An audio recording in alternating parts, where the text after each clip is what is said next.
G'day guys, welcome back to another amazing episode of the podcast. And today we have an extremely special guest. Today we have on Anthony Trucks to the show. If you guys don't know who he is, he has a crazy story. He's an NFL player and now he's an awesome coach and public speaker that runs these massive shows and literally helps people shift their lives to be the best version of themselves. It is quite insane.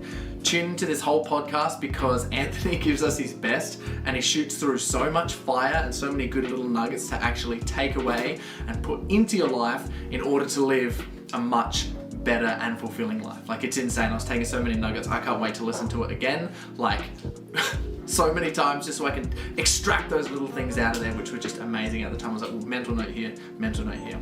But before we actually get into the podcast today, guys, I'd just like to mention that this podcast is sponsored by Eternum Labs. And Eternum Labs have this product called Zone, which is amazing. I literally took 4 of these capsules, so I double dosed today before the podcast. And essentially, it's like a non-stimulant nootropic. So it gets your brain in the best condition to perform at your peak, and it's got all the fuel and nutrients to really allow your brain to get into it good. Also, I have a few things if you are interested in anything sort of working with me or any of the stuff that I've got going on. I have a recipe ebook, which you can get to the link in my DM in my Instagram, or head to coreyboutwell.com to see that, which is all the recipes and nutrients and all the different processes I've put together into an ebook so that you can get into your best body and serve yourself nutritionally as best as possible with easy food. So I try to make everything like hacked in terms of making it taste really good and making it as simple as possible, especially with all the meal prep stuff, because we all know meal prep can be quite difficult sometimes. And if you're interested in working with me, and if you're interested in going through any of the crazy stuff that we go through, please head to coreyboutwell.com and click any of the links in there, and we'll see if we can make something happen. If you're interested in any of my gym stuff or the gym training or creating a crazy body, please just DM me saying program. So without any further ado, guys, I can't wait for you guys to listen to this podcast. Tune in for the whole thing. And while you're at it too, I would be extremely appreciative if you would share it on your story on Instagram. Just quickly click share your story if you like it, if you got any value from it. And please do the old like, subscribe, turn the bell notification on, like somewhere, let someone know. That would just absolutely make my world, and I would be extremely grateful for that. So without any further ado, guys, welcome to this uninterrupted podcast with Anthony Trucks. Anthony, thank you so much for coming on to the show. Thank you for having me, man. Oh, good, man. I just want to say, I've been watching some of your videos and looking at your content, and your story is out of control, especially from your journey, from where you've been and the things that you've had to overcome, and what you've created for yourself is fantastic. I really appreciate that. So thanks for showing and being a guiding light, I guess. Hey, I try to be, at the end of the day, man, I try to be a good guy. I try to be legitimately who I'd like to meet in the world every day. So if I'm that guy, then everything works smooth. Yeah, so true. How did you first start getting into speaking? When did you make that decision to be yeah, I'm going to start speaking now? To be honest, it was an accident. Well, as a kid, I always talked. I never shut up. I always got in trouble for a whole lot of things. Right. Yeah. But it's one of those things where I think for me, as I learned to kind of turn it into something, it became beneficial. But it started out speaking wise, after football, I wasn't going to talk. I was just a gym owner. And then I started talking and sharing on fitness stuff. And then fitness stuff turned into people asking about my real life. And then my real life kind of became a conversation. And I happened across an individual named Brendon Burchard who does this stuff for a living, and he teaches you how to do it for yourself. And I was like, all right, I'll go try that. And then I started sharing thoughts, random thoughts and ideas with the internet. And the more you do it, the better you get. And then you start finding people like it. And it's oh, so you actually do something you love to do that people love experiencing. And it turned into this thing where I love it. I just got off a stage a couple of days ago, 3,000 women in Cincinnati, Ohio. And I go to Florida. This Saturday, I go to Florida to a couple thousand people out in Clearwater, Florida. And I love it. My wife's like, how do you do that? How do you get up on stage and just talk to people? And I'm like, I don't know, but it is my happy place. I'm telling you, man, there are a few things that I'll boast about, but I am damn good on a stage, Corey. I am a damn good speaker. I have a hell of a lot of fun. I'm not the guy like that's gonna make you like. I'm not an ET where I yell and like. And there's nothing wrong with that. There's nothing wrong with it. Don't get me wrong. The dude's a beast, bro. He fires me up. But I'm the guy that like we banter back and forth, and I'll joke. That I will touch your damn heart. You'll go, oh, and then you know what I'm saying, like that's where I fit in. But I have my own style, and it works, and I have fun. So speaking became this thing that I learned to fall in love with it. It fell in love with me. Yeah, no, I can definitely see that, and you bring like so much energy to the stage, and I guess that like really suits you because you're super extroverted. But well, you know what's funny is I'm an introverted extrovert, so hey. I am very extrovert. I'm a very talkative, outgoing guy. And I love because I love people, but at the same time, I recharge alone. Like I spend the majority of my day by myself. Most people don't get that. Like when I'm out, like I love my family. We hang out, but like if my family's gone, I'm like, hell yes, leave me alone. And then I do my thing and I hang out myself because I like me. And I don't think a lot of people get to the point of liking themselves. So they spend a lot of time partying, hanging out with friends and drinking, and no matter what the reason is, right? I just really like me because I've spent time working on this dude and hanging out with this guy. And so I like being alone, but it allows me to come back to the world with better thoughts, better clarity, less ego, more value. And everybody can do this. I think if you want to show up in the world with great value, you got to be a person of value. And that can't happen if you never shut up and just hang out with yourself. Yeah, so true, man. Like actually intentionally putting in that stillness brings you so much balance. And obviously like through that time, you've really recharged yourself. So when you do get to get on stage or you do get to talk to someone, you get to give them like all of you and you're super present. All and of you get to give them, give your best. I walk off stage sweaty and empty. And it sounds gross, but it's one of these things where if I'm going to come out here in front of you and I'm going to take any time from your life, I'm going to give you something great. I need you to walk away with something amazing. It's the only way that everything matters. Because for me, it's like I am a selfish human. And the fact of I love thank yous. I want a great thank you, right? And the only way I'm going to get a true thank you is if I give you every ounce of whatever I got inside. Like that's it. If I don't give it all, I don't get the thank you I want. And so for me, when I'm on a stage, I'm like, all right, I got 3,000 lives here. This matters. And if I'm out here, bro, you're going to get every ounce I got. And so I pour. But the cool thing is, as a human being, when you do that, when you pour out, it doesn't matter where you're at, when you can pour out of yourself, it's cathartic. So you release, but dude, you find out so much, you give so much. It's like skydiving. And I've never skydived, so I don't know. I'm just going to guess right now, Corey. But it's like skydiving. You're just out there and you're just going free falling, bro. I don't reserve stuff. I don't have much of a filter. The only thing I don't do is cuss, really. Besides that, bro, everything comes out of my head. I banter, but it's like, it's so much. I'm borderline a comedian and like a personal development guy that touches your soul. And I'm like a coach. It's a mixture of a weird collection of identities that all just kind of come through because I will hit you hard between the eyes and in the heart with a really powerful message. Then I'll make a dumb sex joke and a racial joke, and then I'll come back to it and I'll be like the guy that holds your heart. And then I'll dig in like you got, I just wherever it comes from. But it's not scripted and it flows. And I think if you can get to that as a human, to just show up as you, you'll find that inside of you is every piece of freedom, joy, potential you're seeking. You just don't let it out most of the time. Yeah. And I think like what you would do, just as you were explaining that, which just clicked for me, is like it's a really good skill to have. As you said, like it's not scripted, but you can just generally catch like the vibe or the energy of like what everyone's doing.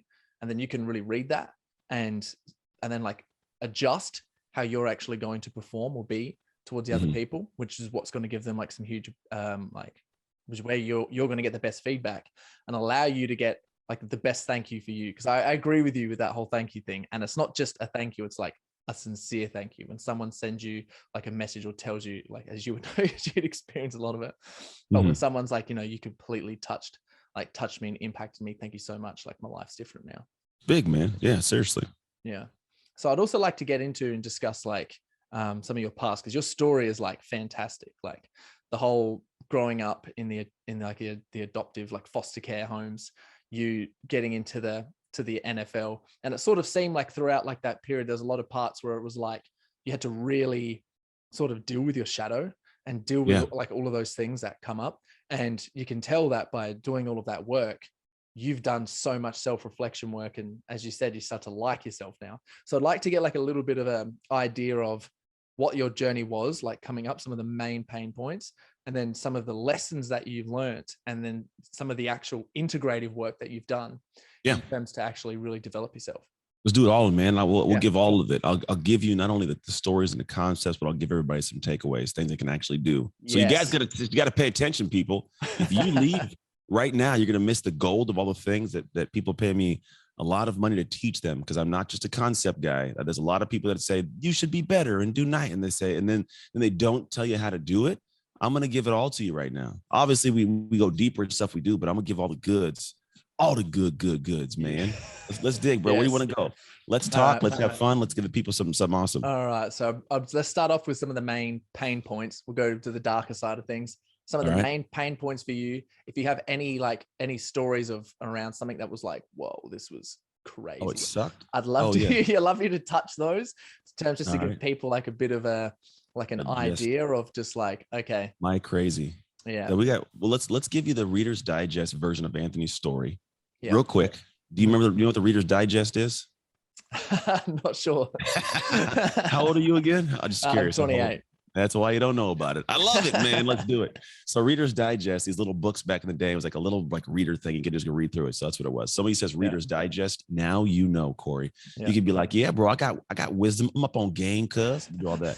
So no, years ago. So 1986, my mom gave me away, me and my 3 siblings, into foster care in America, in California. And what ends up happening in that situation, that system, you really have this environment where people don't really take care of you. You're what's called a paycheck, which means as long as I don't die in that system, like they get a paycheck and life is good. So I was beaten, starved, tortured, man. And this is all before the age of 6. 6 years old hits, I get moved to a family, which is my current family, an all-white family, really poor. And I was a sole Black kid trying to navigate these waters of like, where do I fit in this world? And it really was just this kind of debilitating sense of like, I don't know who I am. My mom doesn't love me. These families I'm with suck. This family loved me, but they're really poor. I didn't fit, right? All that kind of craziness. And then after 8 years with them, I finally got adopted. During that time, I couldn't play sports, couldn't travel, couldn't do anything. So I turned 14. I'm like, I'm going to go try something new. I'm going to go play football, American football. And I sucked. Corey, I sucked, bro. And you know what happens? And this is everybody. When you try something new that you haven't yet tried, the reality is you're not very good at it. And you are met with that reality and the pain of the emotion of the pain that like, I'm not very good. It sits on you. So I'm in these moments of like, oh, this kind of sucks. And I start navigating a little bit differently and try to find a way to get back to a point where I feel like I like myself again. And what I did is I dug into doing the things it took to be great at football before I knew I would be great. And it turned into me, we're going to fast track it. I got a college scholarship a couple of years later. I ended up having a kid in college at 20 years old, met my real dad at 21 years old.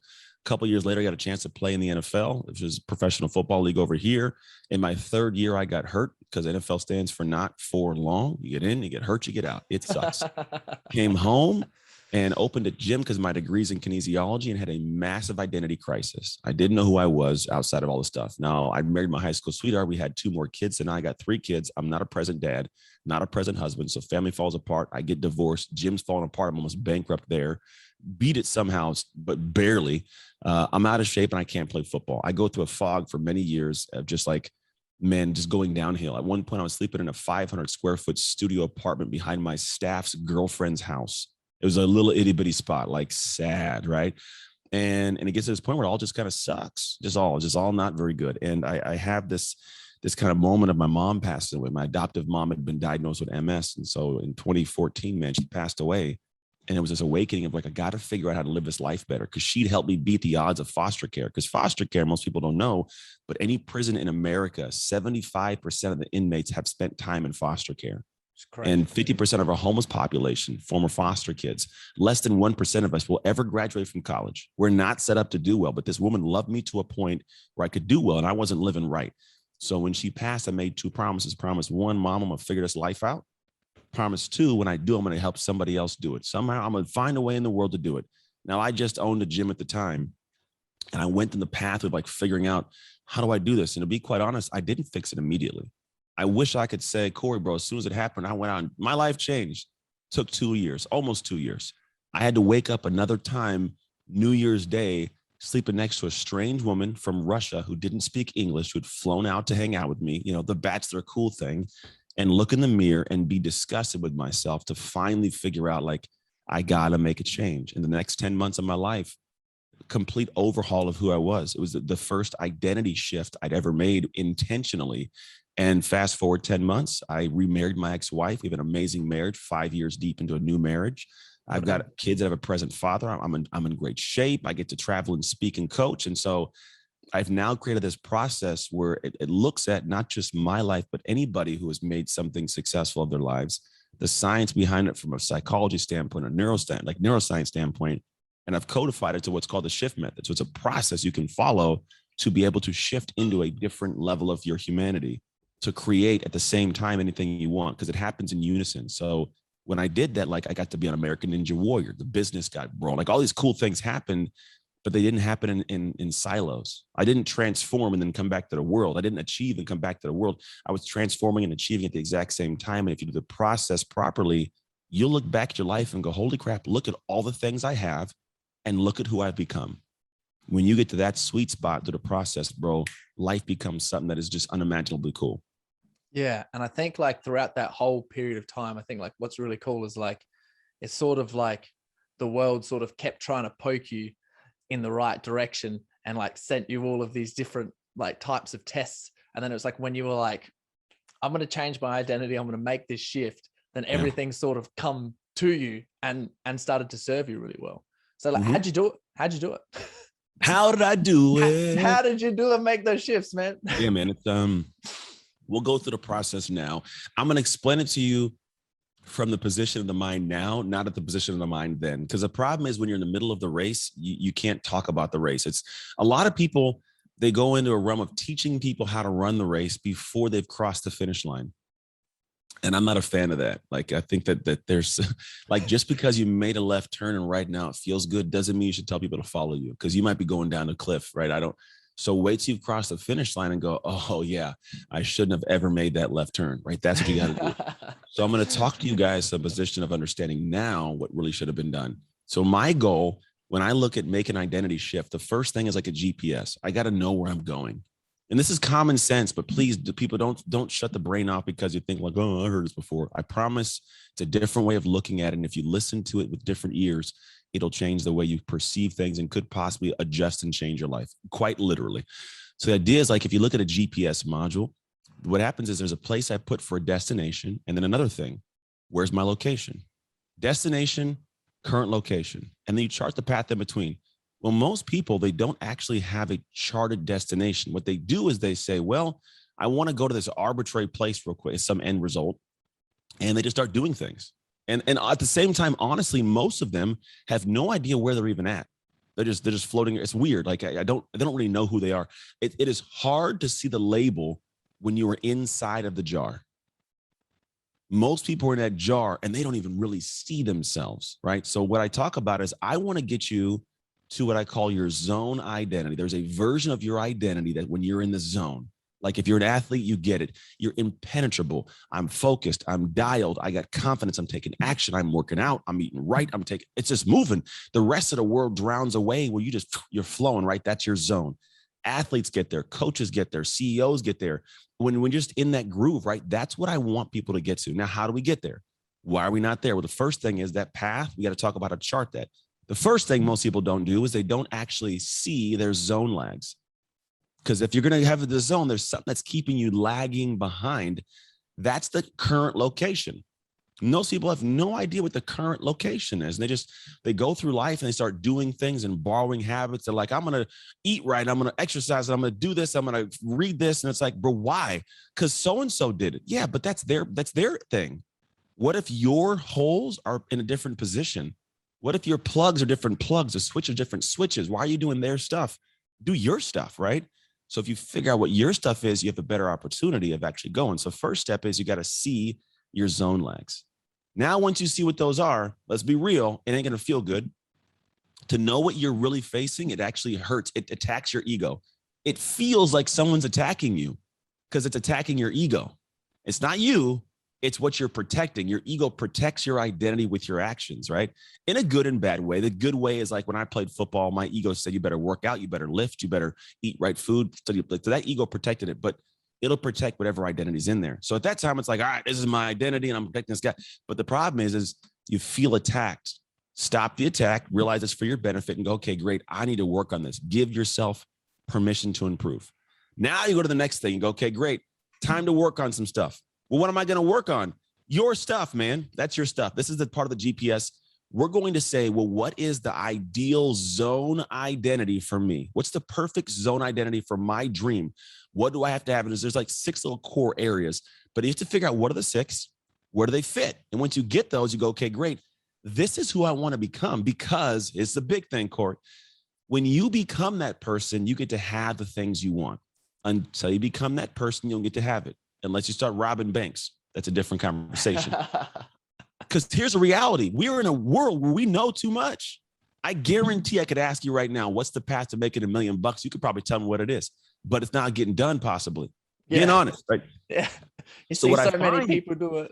It's like, so many ways. So what I found is you got to pick one. It's dead serious. You hit on the head. I'm talking a lot. Cut me off whenever you want to. I won't feel embarrassed or bad because I'm in a talky mood. But here's what I've noticed, dude. When you get to moments, this will happen to everybody. It's like, it's 6 o'clock at night and you go, man, I know I'm supposed to do that thing. I know to do it, but you know what? I'm tired, or it's been a long day, or the girlfriend's bugging me, boyfriend's bugging me. I got this going on, whatever. And as I stop, right?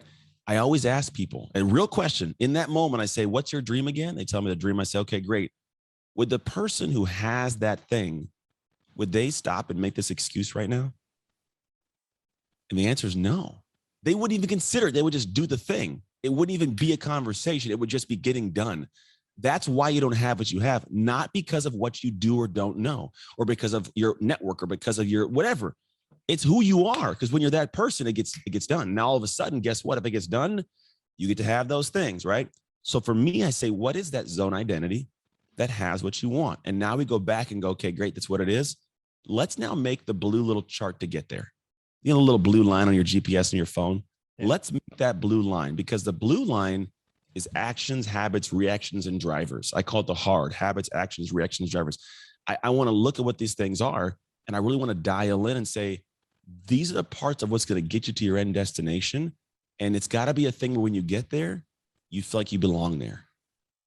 The reason a lot of people don't actually succeed to have what they want in life is because when they get to a certain level, part of them doesn't believe they deserve it if they get there the wrong way, or if they got boosted to get there. So they will self-sabotage. They will, because they don't want to get found out. God forbid someone knows I didn't do the same work to get here, right? You got to earn that. You got to do things in the dark. Like I tell people, I have done too much in the dark for you to take what is mine in the light. That is mine. I worked in the dark when nobody was watching. So that's who I am now. So you do that properly. And now all of a sudden you get to that destination and go, look at me. I'm a boxer. I'm an entrepreneur. I'm a podcaster. I'm a mom. I'm a dad. I'm a coach. I'm a speaker, whatever it is. That's who I am, because I looked at who I wanted to become. I charted a path and did that. Now, how in the world do we go through the path? That's the big thing too, because most people go, okay, great. Sounds good. I got the actions. I'm going to go buy a planner and I'm going to go do it. I'm going to get a planner, right? And I go, dang, man, I've noticed in my life, there are probably 90% of people who buy planners have no idea how to plan. None. It's none. It's so scary and super weird. My wife doesn't know how to use her planner. She gets a planner and she puts like on the day, she's like, it's like a checklist. Like get a piece of paper. Why do you have a whole planner for that? That's not planning your life. It's crazy. So what I look at, you are what you consistently do. There's great books that break this down. They don't break down how to plan who you'll become though. So we plan who you'll become, obviously. Now we're going to go back to the stuff that works, which is how do we look at the daily operations and plan properly? And this is what I call a discipline system. So this discipline system is something you put in that allows you to have a structure. And think about discipline. Discipline is disciple, to follow, plan, to follow a plan. You can't be disciplined with no plan. May I just quickly interrupt and just say, everyone who's listening, like really get in. This is like fire right here. Like this is some straight up fire, and I'm loving it. I'm loving it, man. You're making a lot of clicks for me. I'm having these like conscious thoughts that have been unconscious, and I'm like, well, they're coming conscious now. So there they go, right there. They're coming out like keep going, man. That's good. Sorry for interrupting. Just to say, everyone who's listening, thinking, this is your show. On. Yeah, your show, bro. Everybody, pay attention. I'm geeked out on Mountain Dew. So once you have a plan, you follow it. The idea is to keep things in place that allow you to get up, and you cannot live a life where you have to get up and guess or think about what to do today, because you're operating off of feeling. And if that's the case, then what happens is you're just going to get up and go. And one day you're not going to feel like doing it and it won't get done. I get up and my planner, my life that I've planned tells me how to live it today. Sounds super weird, but I get up and I go, okay, life, what am I supposed to do today? And I look in the planner, look at my schedule, and if it says hang out with my kids, if it says eat some food, I'm eating my food. It sounds weird, but I don't get up and think about it because there's more energy in thinking about what to do. If you ever go to the gym, the worst thing to do is go to the gym without a workout for the day.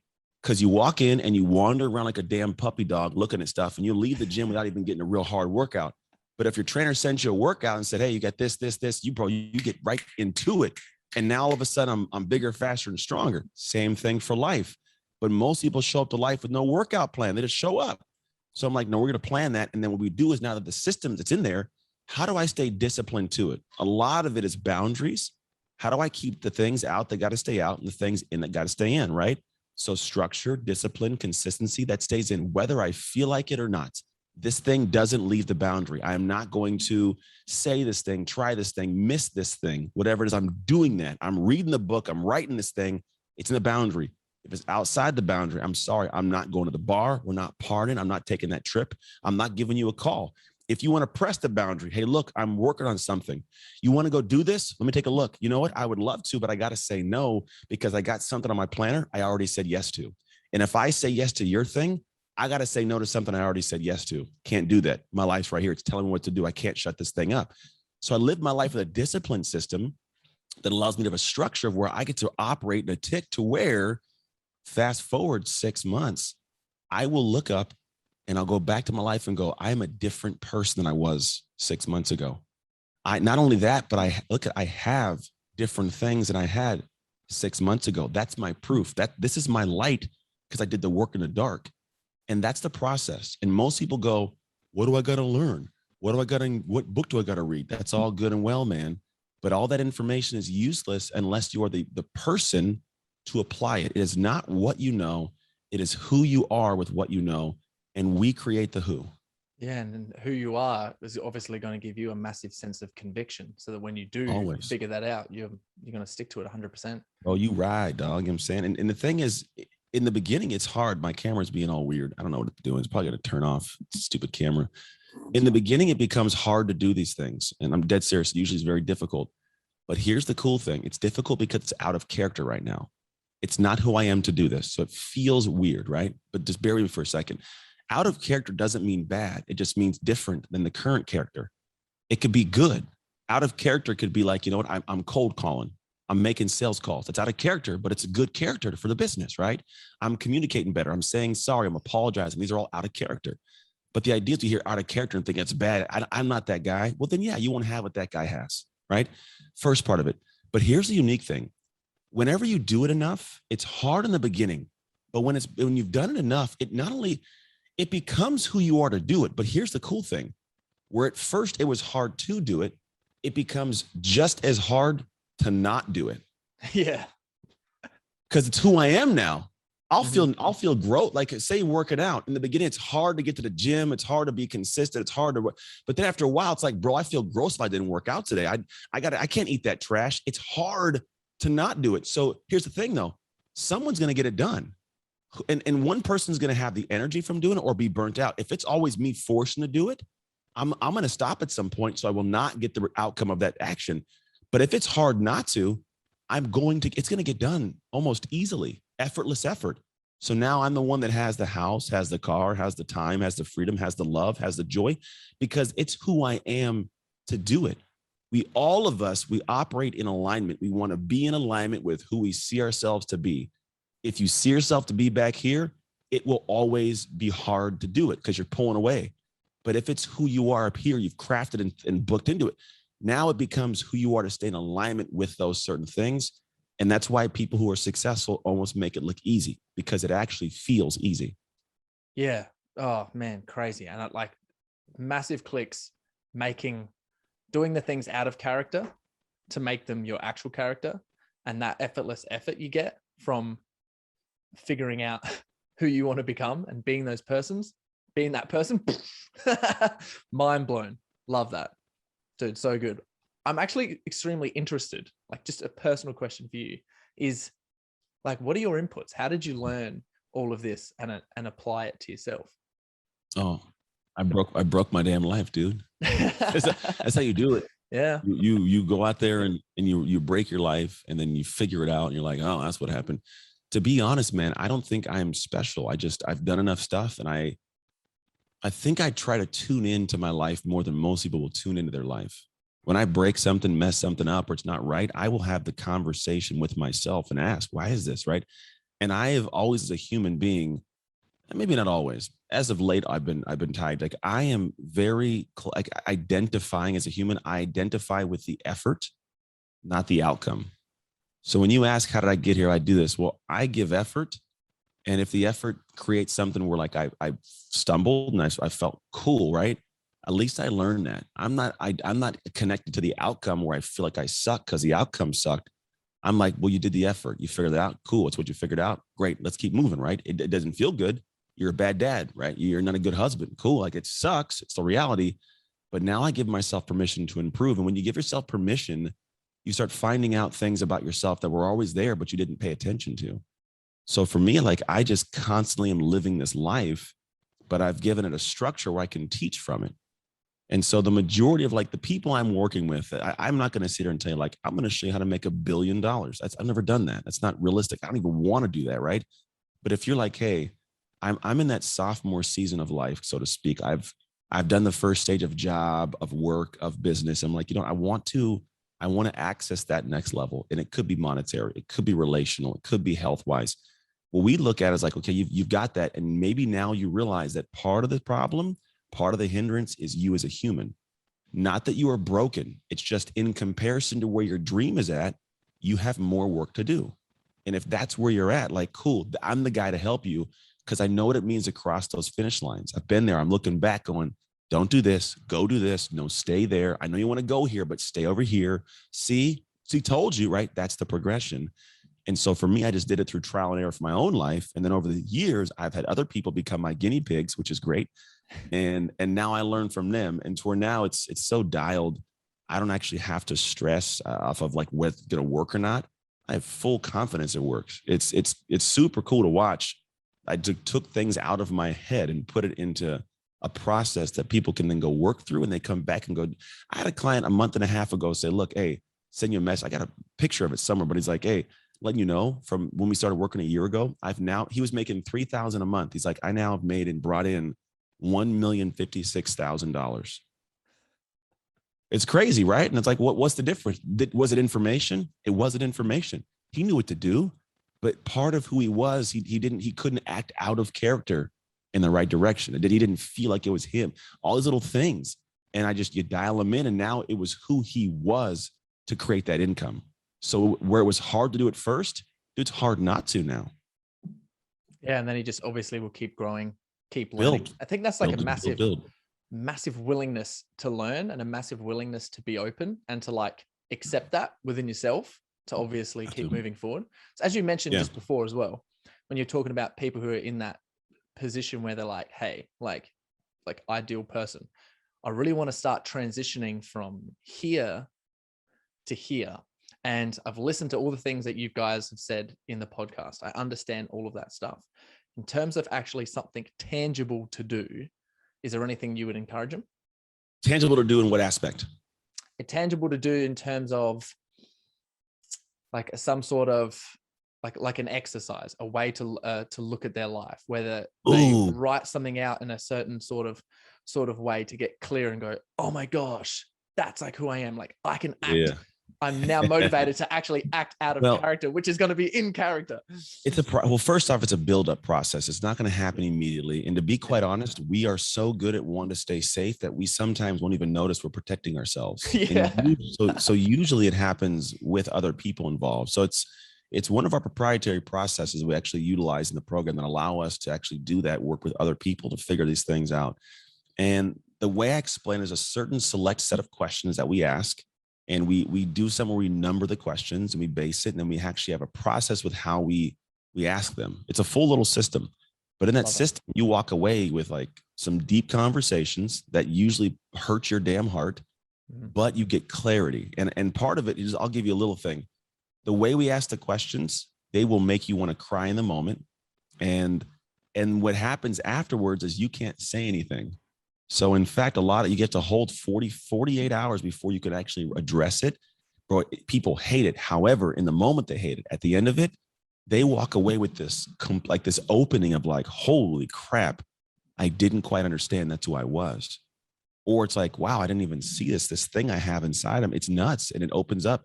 And I made it out of just boredom and trial and error and then science. I was like, how do people work? What's the psychology around interactions? I was like, oh, let me try this. And it's super uncomfortable and awkward. But when you do the outcome, it's gold. It's so cool. But you do walk away from that conversation. You go, wow, like that's who I am. Now, here's the cool thing. Once you know what you need to work on or what somebody has said you should work on, you don't have to work on all of it. I think that's the one thing people assume is like, I got to be perfect. No one's asking to be perfect.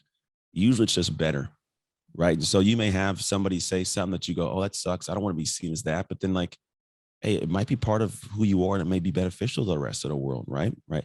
For example, if you had someone like, I don't know, like if Kanye was to listen to somebody tell him like you should be less X, Y, and Z, we wouldn't have half the things we have from Kanye. You know what I mean? Like, so you got to do what you do, but you also got to choose what I don't care to listen to. But I'm positive Kanye probably has someone he listens to. It's like, hey, bro, you probably shouldn't do. He's like, you're right. You know, there's those things. So you have to find out what it is, but you have to find the right people and put it in place. And then you get to choose who you want to become from that. Yeah. And what would you suggest in terms of just someone who's just listened to this podcast and they're like, oh, I want to do a little bit. Have you got like some sort of questions that you just encourage I'll give you people one. to float over? You want all the dirt. I see you digging. I'm digging. You want to get all the stuff I did. No, it's cool. And I don't mind. There's so much that a process. It's not like it's going to hurt me to have somebody know a little segment. There's just a depth to it. But no, so we do is we have these 10 questions. Let's say we'll choose 2 of them. And this we call roots and fruits. Roots are the things that ground you in life. Fruits, the fruits of the labor. You cannot have the fruits without the roots, but you got to look at the roots first to create the fruits. And so like 2 of the questions we'll call it faith and family. Those are 2. What you end up doing is going, hey, how would you score me 0 to 10 in the base of family? And how would you score me in faith? And someone would go, I'm going to tell 6 on that, 5, 10, whatever it is on that. And you go, why? And their job is to explain to you why. And your job is to not say a damn thing. You can't respond. You can't rebut. You can't refute. You sit there and eat it. You froze a little bit. There you're back. Yeah, we're back. You got to sit there and just let it settle in. And then you got to let them just ask the questions. Now, the progression of the questions is unique because what happens is the first question, they're not going to believe it. You're going to be quiet. They won't believe you. And then they'll be like, oh, they are being quiet. Because if you do it wrong in the beginning, you will ruin the whole thing. You have to shut up. You just have to shut up and let them talk and nod your head and write things down and nod your head and write things down, right? And then the first question, like they're like testing. Well, by the 4th question, if you've done it right, they're going to start pouring out to you all the stuff that you do not want to hear, but you really need to hear. And it just comes flowing out of you. And it's like, oh, and you eat it. And it just, oh, right. It sucks. Then you go to the top and circle back and go, hey, let's go back to question 1 through 4, because they usually have some, they have more to give because they didn't open it all up in the beginning. So you go back and we feel, okay. And they give you more. And you're like, oh, that sucks. But then you're done. And now you have this information that's kind of detailed and it goes, oof, it's kind of difficult. But when you have it and it's anchored, you get this point of like, you get to walk away and you will be emotional. You're going to want to say something to them, but you can't say anything for 48 hours. But when you do say something later with that window of time, it creates this space to where the emotion dies down. You actually get to think about it logically for a little bit. And then you can come back and go, look, hey, you're right. You know, I'm not the best husband. I haven't done the right things. I haven't been the right boyfriend, whatever it is. I do need to work on that. And here's the cool thing. It helps mend relationships because sometimes it's the first time any of these people have ever been heard. And then you can come back and have that bubble. So I've actually watched it fix marriages. It's fixed friendships. It's fixed, sibling connections that have been broken for 20 years sometimes. It's just a weird little process, but it's because simply somebody they saw themselves for the first time. And now they know what to work on. That's the big key of it all. Yeah. Oh, there's so much wisdom in that. As you were speaking, I had a couple of quotes pop into my head.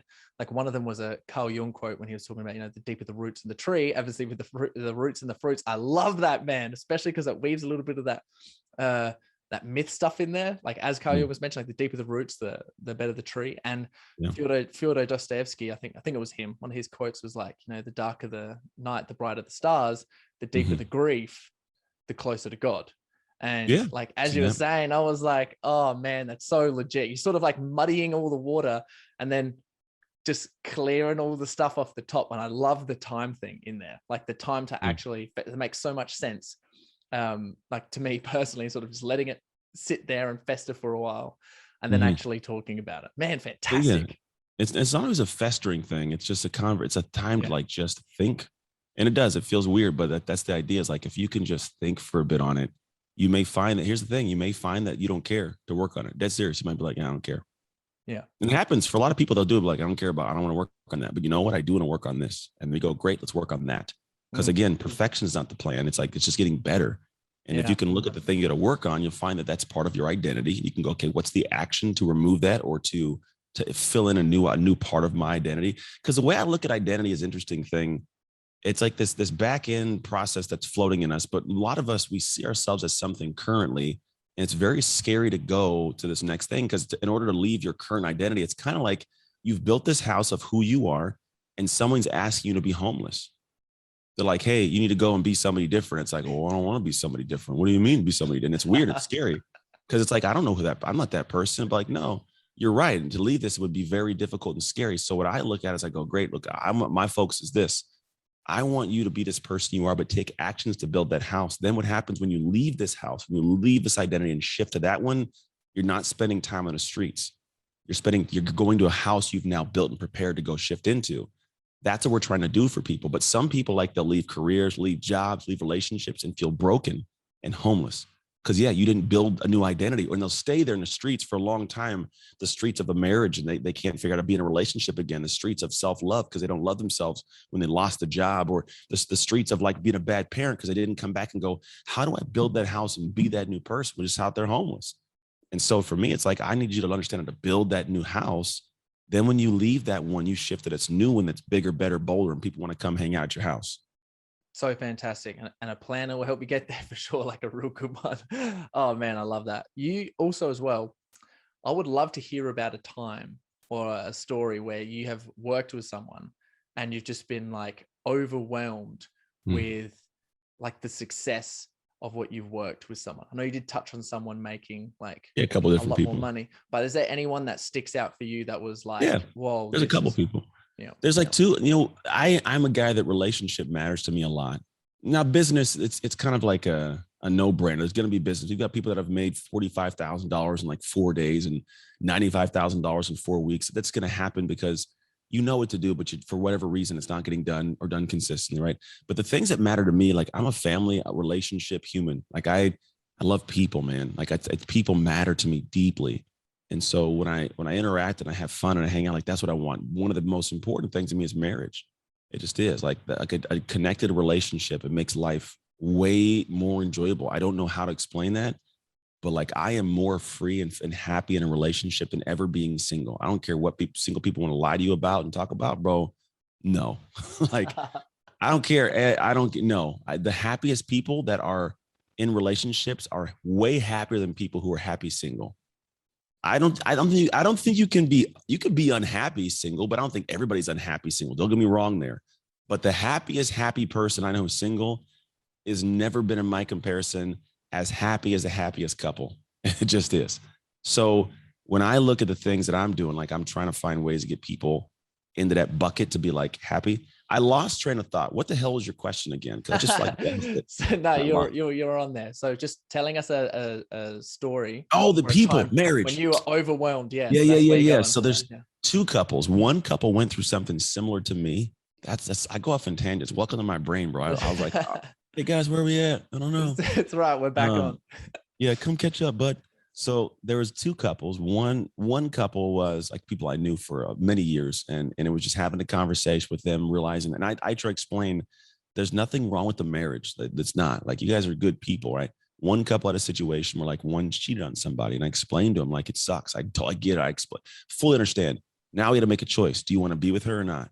And it's like, yeah, I want to be with her. Okay, great. Here's the direction we go. Here's what we have to stop doing, and here's who I need you to become. And in the conversation of becoming, like, they built a better marriage, closer, more tight knit, more intimate. It's all there. And it's weird because you have these conversations, things happen, it's scary. But the truth of the matter is, man, it's a tough thing to deal with, but you can create something better if you decide to leave that house and build a better house. So for me, like, having a marriage that was bonded and fixed and made better was big. And one of them, the other one, same thing. The other one, like, they were smart to get into it when they felt it was rocky and a lot was going on. And then we just had a lot of conversations. It was months, a lot of conversations back and forth, discussions, how to handle situations, how to do stuff. But little by little, each person became what the marriage needed them to become as a human. Hold on, we cut out. It wasn't like, I got to go and do this for my wife's feet. Oh, we got froze again. Yeah. Oh, can you hear me? Yeah, I can hear you. Hello, can you hear me? We're back now. We're good. Yeah. But it was like, people go like, what do I got to do? What do I got to do to make this thing? What do I got to do? It's like, no. It ain't what you got to do, man. It's who do you have to be? Because when you be that person, you will naturally do those things. It'll be literally like, if you're a lion, you're going to roar. If you're a zebra, you're going to run. If you're a cheetah, you're going to run. You're a monkey, you're going to climb. If you are that, you will do that, period. So we got to stop thinking about, what do I got to do? It's like, who do I have to become so that those are the things I naturally do? Because there's a beautiful synergy in that. And that's, you create stuff. So watching that, I've fixed 2 marriages when I'm not a marriage counselor. I'm not. I work with humans. And those you think in my position, I'm like, oh, made this money and did this. Like, that's cool. But like, I helped families have like family. Kids have mom and dad together, right? It's really cool to see that take place. All because of a process where I look at people differently. How did that make you feel, man? That should have been like, I felt horrible, like a piece of trash. No, I'm joking. I felt so bad. No, I think there's something special in the world where if you're able to get to this point, which is a beautiful point, here's what it is. When you do something you love to do and people love that you do it, that's a beautiful place that not enough people get to in life. They'll do things that they love to do that other people don't love to do, or they'll do things that other people love them to do, but they don't love to do. And it's a weird spot. They're being forced. But you find that marriage between, I love doing this and people love that I'm doing this, and life is lived differently. Boom. Wise words right there. I also, man, your energy and your enthusiasm is insane. Like, what do you do what do you prioritize to health? Yeah. To get your health and people like working so well that it works for you. I'm telling you, I got a process. I show up to my life and I don't guess on what to do. I don't even know what I have after we're done in the next 20, 15 minutes, whatever it is. We're done in a little bit. I don't even know what I have on my schedule right now. Just, I just have a faith in how I've created my days to where my day tells me what to do. So I just get to show up and be Anthony. I'm in the game. I'm in the game.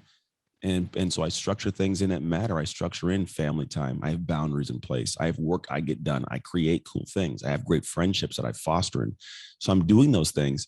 And I also have this. I have a scale that's my scale. I have an energy, and I hear a lot. I love your energy. And here's where my energy comes. Energy comes from how you experience your internal world. And I think sometimes people have this internal poor experience because I'm measuring my scale of success that can determine how I feel about myself. I'm measuring it on the world's scale. And the world's scale sucks. You never make enough money. You never have enough things. You're never good looking enough. You're never smart enough. It's just this weird, always a comparison. So I go, let me go back in my private bubble. What is great for me? What is success to me? What matters to me? And like for me, for example, right now I am in season of dad. I love being a dad, bro. And I got a 16-year-old, I got 12-year-old twins. They turned 12 in 3 days. That for me that's my success, bro. I don't care who would tell me you should be on more stages. You could do more of this, should do more of this.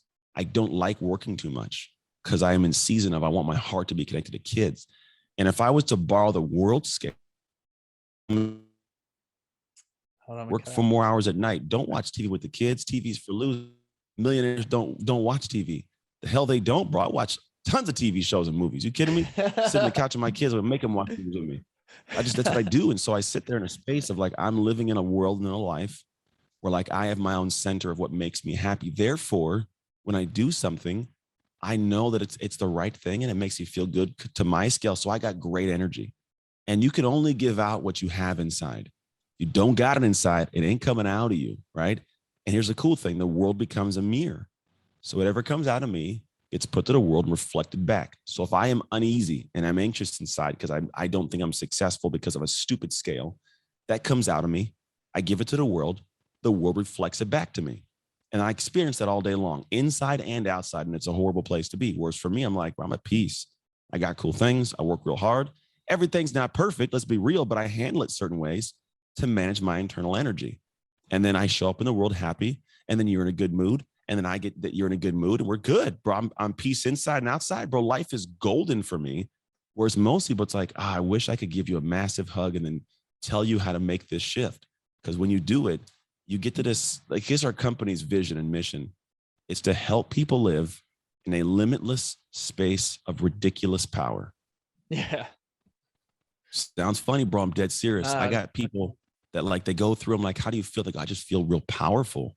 Beautiful. I've done my job. And that's hard to actually put on paper, but that's it, to live in a limitless space of ridiculous power to where you have control of your life in ways you never saw before. Which is a beautiful thing. And Yeah. I believe one of the things, just like real simply, as you were mentioning, talking about energy is, and obviously I think we've talked about it a little bit throughout this podcast, is protecting your energy. Like obviously being that person who you want to be, who would Boundaries. say no to things, because I always find like myself or people that I work with just stretch themselves just a little bit too thin, and actually committing to those boundaries people find extremely difficult. So it's like, well, finding value enough into those to stay committed and understanding that you're going to feel a lot better happens. Yeah, it does. But you have to do it to feel it. If you've never been there, you won't understand it or trust it. And the thing is, we don't operate in typical certainty. So the big thing is we got to do this and try this and do it, but I don't have a connected certainty to it. That's why the process I go through charts that end result. Where are we going? Trickle it back. So you go, oh, I know why I'm doing this. And if I do it, I know where I'm going. I know who I'm going to turn into. And if I want this thing, I need to turn into that person. I need to shift into that person. So it becomes easier to do these things because I have certainty. Like if I told you for sure that if you go outside for the next, 3 months and every day, you start by doing a handstand on your thumbs and then picking your butt with your toes, like something. And you knew with certainty, bro, you'd be out there handstand thumbs, foot in your butt all day long. You'd be doing that. Yeah, because so true. Because of certainty, right? Yeah. The problem is most people don't have certainty, so they don't do things that make them feel weird, again, out of character. So I create and teach you how to create certainty with it. And I go, boom, I know what this is going to be if I do this proper, and we roll. And then when you're doing it, it's like, holy crap, it comes to pass. That is a special place few people get to experience, unfortunately. Yeah, so true. And when they do, I guess, one person at a time, you make the whole world a better place. Is there anything you'd encourage people if they were to get certain? I'm trying to like dig for more little nuggets here, exercises in terms of like, you got to go through the process, man. Yeah. That drive the identity, and then understand, now that I know what they are, how to actually move those forward. I think did I lose you? Yeah, I might have lost you with the feed again. We back. There he is. Yeah. All right. But yeah, it's like you have to kind of go in, and if you figure out what comprises an identity, you can actually start putting it together and then work backwards. What would I have to do for an extended period of time to feel like that's who I am? That's it. To feel internally like that's who I am, to do that now. You plan it out. It's good. It's actually, I got a book coming out in a couple of weeks from when we're recording this now. Actually 2 weeks exactly, the 24th of August. And in there, I have the shift method. What I'm talking about is broken down in the book. The second half of the book is all about the process of how to do it. And so if people can walk through and get that down, man, it becomes this beautiful thing of like, oh, I see it. And then there's actually free things. They go there, if they go to identityshiftbook.com and then they use the code LIVE. LIVE's a simple one I put in place. But what you can do is you go get the book, and I'll give you, like, after you buy it, you'll get the audio book. You'll also get a free workbook, digital book, but you also get a workbook. And the workbook, it's like a playbook that shows you how to navigate and actually put this stuff I'm teaching into action. It's called Increasing Cognitive Rigor. If I don't have you think about it and put it into action, it doesn't stick. That's why we read books and we forget what we read about a week after. You get the concept of it, but the majority, it's like, right? That's why I put this in place. So you can actually lock in the lesson and go, oh, that's how I do it, and progress through it. Yeah. And that makes so much sense, because I always find, like myself personally, through whatever I've learned, studying, uni, competing, doing whatever, is it's not until I've actually put something into practice or taught someone else that you've actually gotten anything out of it whatsoever. So I love that you've put that in a book or system. Do you also have any other books, or like, do you read much? Like, Do I'm I assuming, read? Come I'm on. assuming you would be like, yeah, going crazy, right? Are we just stupid question hour now? No, I'm joking. No, you're good, bro. Yeah, I read a lot, man. What would you encourage like people to read? A good book for this well, I have yet to read it, but I hear it's about the ego, but it's called The Power of Now. I have yet to read it, but I hear based on what I know it to be, it's good. I can't think who writes it. Eckhart Tolle. I don't know. I think it's Eckhart Tolle. Yeah. Is Eckhart Tolle that writes Yeah, The Power? I think it is. Yeah, I think that's him.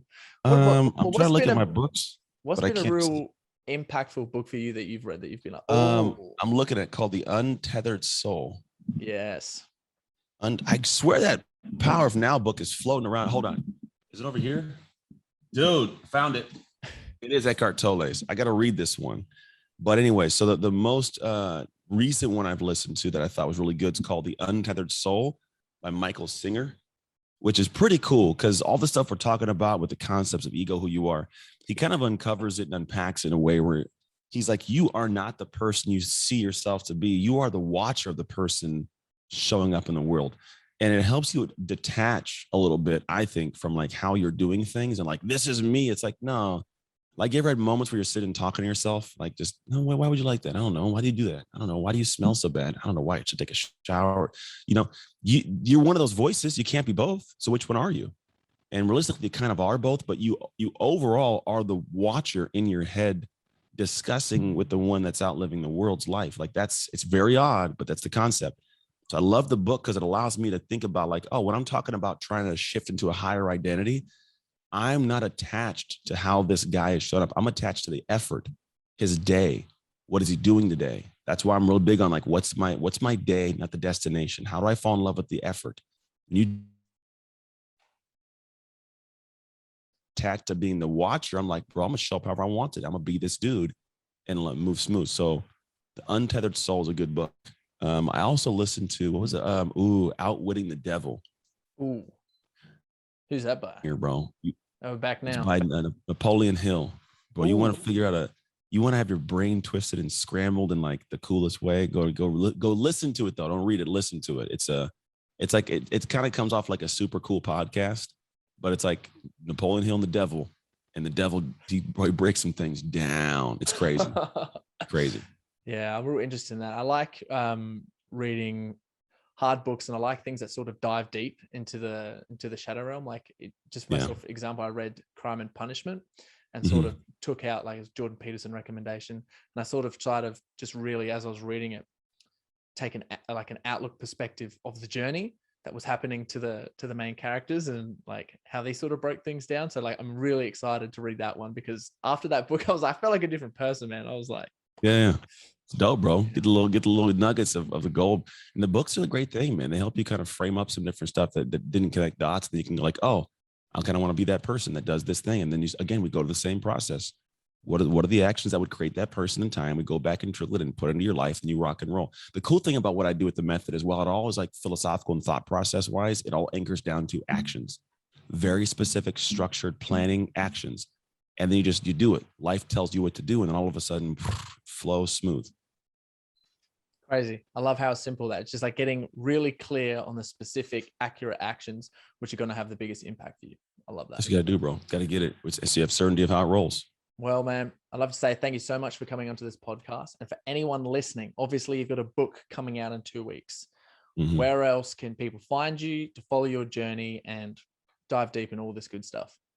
Yeah, man. If you go to @AnthonyTrucks on Instagram, that's the best place to go find me. I'm out there hanging, you know what I'm saying? Do what I do, how I do it. Love that. You know, it's funny. Like I try, there's funny in the world of what I do, there are a lot of guys who are like, they're super left brain and smart. And they're just super like buttoned up and tight and professional, like in a level of like wear a suit. This is me. I'm very playful in how I live my life because I have fun in my life. But do not get it confused in any way, please. When I go to work or we dial, I am a coach, I guide, I structure, but I gotta have fun, man. I can't be the rigid control freak all day long, or I'll just be unfortunately not the guy that's happy. So it's kind of that back and forth. I joke, I make you laugh. It's fun, but believe me, bro, we make shit happen. Yeah, no, I get that. And that's like, part of the work I think that you embody, which finds it like really attractive because you're obviously being really authentic and like you really are being yourself. And people see that and they go, oh, I want a little bit of that flavor. Yeah, bro. You gotta be you. You gotta do you. Because if you don't do you, I tell people all the time, if people don't know you enough to dislike you, they will never know you enough to love you. Yeah. They gotta know you. That is some absolute fire.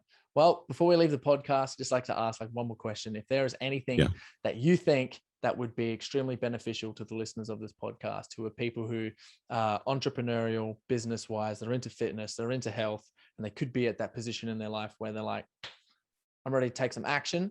If you got any words to speak to them, I'd love to hear it. And then we'll go from there. Yeah, man. Go out there and make shift happen, man. That's my big thing. It's shift. It sounds funny, but I got a sign that says make shift happen. The camera's not on, but I can show it to you.